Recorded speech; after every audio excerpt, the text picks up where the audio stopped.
Halo semuanya, kembali lagi bersama saya di channel Jazz Nonton. Nah, di video kali ini saya akan membahas sebuah film yang berjudul For the Emperor. Berkisah seorang laki-laki yang diangkat menjadi anggota gangster, dan ia pun menjalin kisah cinta dengan seorang wanita panggilan bos gangsternya itu. Sang wanita memiliki hutang yang cukup besar kepada bos gangster. Dan pada saat itu, si cowok melunasi semua hutang si cewek panggilan tersebut. Penasaran gimana kelanjutannya? Ya sudah, seperti biasa, sebelum saya melanjutkan alur ceritanya, jangan lupa tekan tombol subscribe-nya. Dan nyalakan lonceng notifikasinya agar tidak ketinggalan video-video selanjutnya. Jika sudah, and so yeah, here we go.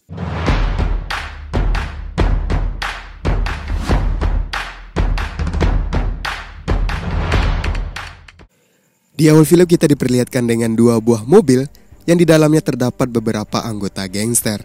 Di dalam mobil itu nampak seorang pemuda yang sedang memikirkan sesuatu. Setelah itu sang pemuda tersebut keluar dari mobil dengan membawa sebuah pisau di tangannya. Ya, ia dan beberapa anggota lainnya berencana untuk menyerang sebuah hotel di sana. Pemuda ini bernama Juan. Ia merupakan ketua dari gangster tersebut. Kemudian, Juan pun berjalan sendirian menuju pintu hotel. Dan anggota yang lainnya nampak sedang memilih jalan yang berbeda. Ini adalah strategi dari Juan. Juan pun bertemu dengan dua orang penjaga di sana.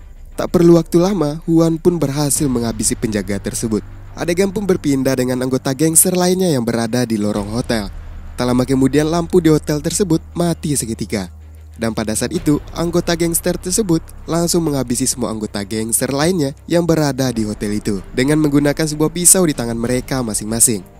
Dan kemudian kita dibawa ke sebuah flashback dari sang tokoh Juan. Dulunya, ia adalah seorang atlet baseball di Korea Selatan. Ia merupakan pemain andalan di timnya. Namun pada saat itu, Juan bermain cukup buruk di sana. Dan ia juga dihina oleh penonton dan juga rekannya sendiri. Kemudian, Juan pun nampak berjalan ke sebuah ruangan yang begitu gelap dengan membawa sebuah tas yang disandangnya. Ternyata, Juan di sana mengunjungi sebuah perjudian di tepi kota Korea Selatan. Ia bertemu dengan pelatihnya dan beberapa orang-orang mafia judi di sana. Juan memberikan sebuah tas yang berisikan setumpuk uang di dalam tas itu. Ternyata, Juan dan pelatihnya sengaja untuk bermain buruk pada pertandingan agar mafia di sana bisa memenangkan sebuah pertandingan judi olahraga. Setelah mafia tersebut pergi, pelatih Juan memberikan sejumlah uang kepada dirinya sebagai imbalan. Karena pelatihnya menghasilkan uang yang cukup banyak karena Juan. Ia pun meminta Juan untuk melakukannya lagi pada saat pertandingan. Namun Juan tidak menerima keadilan yang cukup pada dirinya. Ia rela berkorban atas karirnya dan masa depannya. Namun Juan hanya menerima uang yang cukup sedikit dari pelatihnya itu. Dengan sikap dinginnya, Juan pun pergi meninggalkan tempat itu. Tapi tak lama kemudian, beberapa anggota polisi datang dan merazia tempat perjudian itu. Juan pun dibawa ke kantor polisi untuk dijerat hukuman. Beberapa hari kemudian, Juan pun dibebaskan dari hukumannya oleh seorang pengacara yang tidak ia kenal.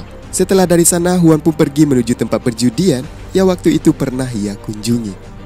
Di sana, Juan melihat seseorang yang sudah babak belur dihajar oleh anggota gangster untuk menagih hutang kepada pria tersebut. Dengan sikap dinginnya Juan, ia berkata kepada pria yang bernama Kyun-soo itu untuk mengembalikan uang yang ia rampas kepada pria yang babak belur tersebut. Karena Juan yang bersikap tidak sopan, Kyun-soo pun menghajar Juan. Namun sayangnya, Juan pun berhasil menghajar kembali dan melumpuhkan semua anggota gangster itu di sana. Dan di keesokan harinya, Juan pun meminta maaf kepada Kyun-soo karena Kyun-soo lah yang membebaskannya dari penjara. Kemudian Kyun-soo pun memberikan Juan sebuah kartu nama. Juan pun pergi meninggalkan rumah sakit, dan di sana Juan berpapasan dengan seorang bos besar mafia atasannya Kyun-soo yang bernama Bos Sang-ha. Dan ternyata Sang-ha lah yang menyuruh Kyun-soo untuk membebaskan Juan dari penjara. Dan Bos Sang-ha pun memperhatikan Juan yang berjalan keluar dari rumah sakit. Singkat cerita, Juan yang tertidur di tepi lapangan baseball, ia dijemput oleh beberapa anggota gangster di sana. Dan ternyata Juan dibawa ke kantornya bos mafia Sang-ha. Dan hal yang tak terduga, Bos Sang-ha pun ingin merekrut Juan untuk bekerja sama dengannya. Namun Juan tidak cepat untuk mengambil keputusan, ia memilih untuk menolak tawaran Bos Sang-ha. Bos Sang-ha pun meyakinkan Juan untuk bekerja dengannya dengan memberikan sebuah fasilitas kepada Juan. Karena hal itu, Juan pun menerima tawaran tersebut.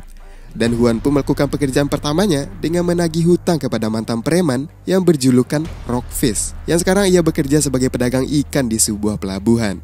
Karena Juan yang masih anak baru, Kyun-soo pun menyuruh Juan untuk melihat cara kerja profesional Kyun-soo untuk menagih sebuah hutang. Namun karena sombongnya Kyun-soo dan anak buahnya tak bisa menagih hutang kepada Rockfish. Karena Rockfish di sini begitu kuat untuk menghabisi mereka. Tak lama kemudian Huan pun datang.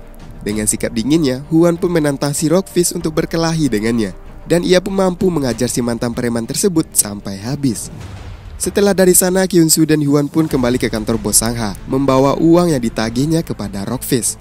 Bos Sangha pun memberikan imbalan kepada Huan, namun Huan mengembalikan uang tersebut dan pergi dari sana dengan berkata bahwa urusannya dengan bos Sangha sudah selesai. Ketika hendak pergi, bos Sangha meminta Huan untuk tetap bekerja bersamanya dan meyakinkan Huan untuk membiayai semua kebutuhannya. Dan keesokannya Huan pun dibawa ke sebuah bar untuk merayakan masuknya anggota baru, yaitu Huan. Di sana ia bertemu dengan seorang wanita cantik yang menarik perhatiannya yang bernama Nona Cha. Wanita tersebut adalah wanita panggilan untuk bos-bos besar mafia. Nona Cha harus melakukan hal itu karena ia memiliki hutang yang cukup banyak kepada bos mafia. Di keesokan malamnya, Huan pun nampak sedang menunggu seseorang. Dan ternyata ia menunggu kedatangan Nona Cha di sana. Nampaknya Huan sangat tertarik dengan wanita itu. Namun sayangnya, Huan hanya memperhatikan Nona Cha saja. Ia tidak mengajak Nona Cha untuk berbicara dengannya. Ketika Nona Cha masuk ke sebuah bar, Huan pun berjalan untuk menuju pulang. Di perjalanan, Huan bertemu dengan bos Sangha yang memberikan Huan sebuah tumpangan untuk pulang. Di dalam mobil, bos Sangha memberikan sebuah mobil kepada Huan. Ketika sudah memiliki sebuah mobil, Huan kerap datang ke bar tempat Nona Cha bekerja, hanya sekedar memperhatikan Nona Cha saja. Ketika Huan yang berdiri di luar, Nona Cha mengetahui bahwa itu adalah anggota dari bos Sangha. Ia pun mengajak Huan untuk pergi ke suatu tempat pada esok hari. Dan pada saat esoknya, Nona Cha dan Huan pun nampak berjalan berdua di tepi pantai. Ketika Huan yang hendak pergi sebentar untuk membelikan sebuah minuman, ada seorang kakek-kakek tua yang menghampiri Nona Cha dan menggodanya. Huan yang melihat hal tersebut langsung menghampiri kakek tua itu dan mencekiknya karena ia telah menggoda Nona Cha. Nona Cha pun menyuruh Huan untuk pergi dari sana. Setiap kali di mobil, Huan selalu memperhatikan Nona Cha. Nampaknya, Huan sangat tertarik dengan wanita panggilan bos mafia itu. Dan keesokan harinya, bos Sangha nampak sedang mengobrol dengan seseorang yang begitu ia hormati. Sepertinya, ini adalah bos besar mafia di atasnya bos Sangha. Kemudian, Sangha pun menelpon Huan untuk menyuruhnya datang dan ingin mempertemukan Huan dengan bos besar tersebut. Ketika bos besar tersebut melihatkan wajahnya kepada Huan, dan ternyata ia adalah kakek-kakek yang dicekik Huan di tepi pantai ketika bersama Nona Cha. Huan pun langsung memberikan hormat dan ia sedikit takut ketika ia tahu bahwa yang ia cekik kemarin adalah bos besar dari bos Sangha. Kakek ini berencana membangun sebuah kantor di wilayahnya bos Sangha. Kantor tersebut diperuntukkan untuk membangun sebuah kantor penagih utang yang lebih besar.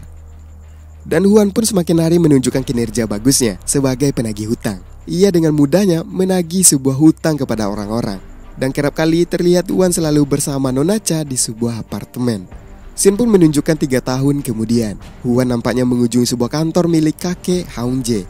Di sana ia bertemu dengan bos Sangha yang mengatakan bahwa Huan tertangkap oleh anak buahnya Sangha yang kerap kali selalu bersama Nona Cha. Bos Sangha pun melarang Huan untuk menjalin kasih dengan Nona Cha. Kemudian, kaki tangan bos Sangha pun menyuruh untuk menghabisi Huan. Namun, bos Sangha membantah hal tersebut karena ia tidak ingin membunuh keluarganya sendiri. Nona Cha yang bersama Huan di sebuah apartemen menceritakan kesedihannya kepada Huan bahwa dirinya melakukan hal itu demi melunasi hutangnya yang cukup banyak kepada bos Sangha. Karena kasihan mendengar yang diceritakan Nona Cha, kemudian Huan pun menuju ke tempat bos Sangha dan menjelaskan bahwa ia ingin melunasi hutangnya Nona Cha. Dan bos Sangha pun mewujud ke permintaan Huan tersebut. Karena permintaannya sudah dikabulkan, Huan pun menuju ke tempat Nona Cha. Dan tak perlu waktu lama, mereka pun mantap-mantap di sana. Setelah mantap-mantap, kita diperlihatkan dengan bos Sangha dan kakek tua yang sedang diserang oleh beberapa anggota gangster di luar mobil. Anggota gangster tersebut dibawahi oleh ketua yang bernama Carter. Ia dulunya adalah bos besar yang paling ditakuti di Korea Selatan. Namun Sangha menyingkirkan Carter dengan menjebloskannya ke penjara. Dan sekarang, Carter sudah bebas dan ingin membalaskan dendamnya kepada bos Sangha. Dan tak lama kemudian anak buah dari bos Sangha pun datang untuk menyelamatkan bos Sangha. Si kakek tersebut di sana mengatakan untuk segera mengurus Carter secepat mungkin.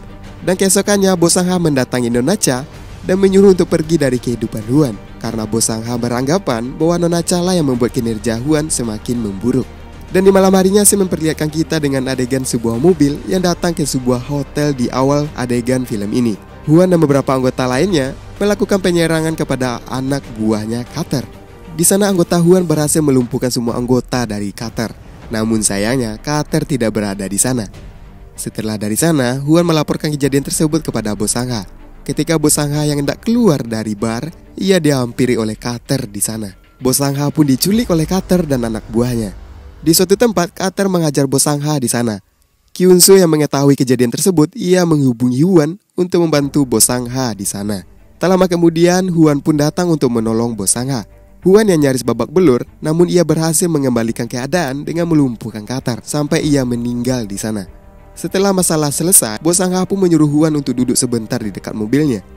Keesokan harinya, Huan yang sedang berada di dermaga, ia diserang oleh anak buahnya Carter yang berpura-pura sebagai pemancing di sana. Ketika Huan yang sedang sendirian menyerang anggota gangster yang begitu banyak, tak lama setelahnya bos Sangha pun datang untuk menolong Huan di sana. Ia pun berhasil menghabiskan semua anak buah dari Carter. Dan kemudian Huan pun membawa bos Sangha menggunakan kapal. Huan mengarahkan kapalnya ke tengah laut dan mereka berdua merenung di sana dengan mengisap sebuah udut. Bos Sangha pun mengenang dan menceritakan masa lalunya kepada Huan. Pada masa lalunya dulu, ia menyerang sebuah tempat bersama anak buahnya. Dan pada saat itu, ia melihat anak kecil yang memberanikan dirinya untuk mengajar anak buah bos Sangha. Tapi di sana, anak kecil tersebut diserang kembali. Bos Sangha pun melerek anak buahnya dan mengembalikan bola baseball anak tersebut, yang dimana bola tersebut bertuliskan nama Li Huan. Dan ternyata itu adalah Huan ketika masih kecil. Dan pada saat itulah bos Sangha ingin merekrut Huan untuk bekerja dengannya. Dan film pun habis. Seperti itulah alur cerita dari film For the Emperor. Bagaimana pendapat kalian? Jangan lupa tinggalkan komentarnya. Dan yang belum subscribe, jangan lupa tekan tombol subscribe-nya agar channel ini bisa berkembang dan memberikan konten-konten yang lebih menarik. Saya Judi Setiawan, undur diri dan sampai jumpa di video selanjutnya.